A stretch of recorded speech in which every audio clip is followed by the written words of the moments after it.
Let us remember where we come from so we can celebrate where we are going.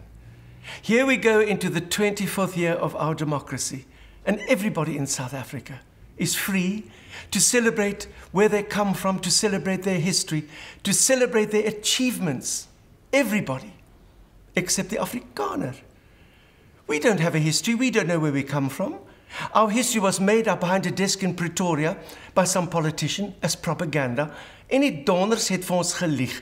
So many of the stories that I believed in my history classes at school have now been proved to have been stories. Harry Potter would have been jealous. And so I really think it is time that, especially we as Afrikaners, looked into our past and analyzed our history and found the truth and the wonderful things that we did to bring about this great democracy of ours. Wonderful things.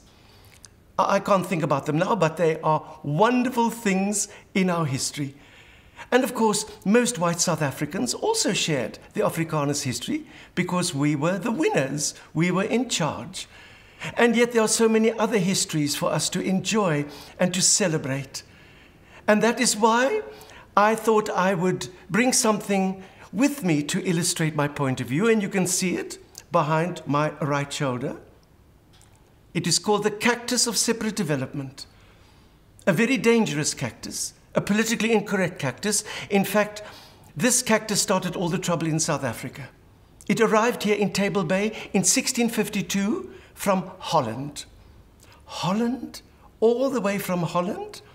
And we remember from school, we had our teacher showing us pictures of the Drommedaris and telling us that on the Drommedaris was this very, very clever Dutchman called Jan van Riebeeck, and that Jan van Riebeeck brought civilization to South Africa. I'm sorry, that was the first lie that we believed without even questioning. How could Jan van Riebeeck have brought civilization to South Africa? He came from Holland. In fact, now we know the truth about Jan van Riebeeck. He was an escaped Dutch convict that came to steal chickens from the Bushmen. And he wasn't even on his way to South Africa. He was on his way to Brazil to open a coffee shop, because that's what Dutch people do. I mean, have you ever seen a Dutch person that is an explorer? What can you explore in Holland except Belgium?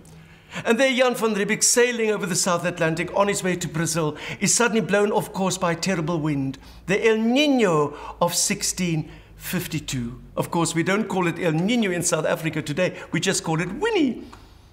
And there he found himself in Table Bay, which, as you know, doesn't look like Brazil. Evita, Evita, and you know what we mean. Evita, Evita, always on the scene. Evita Bezuidenhout, Evita should be queen.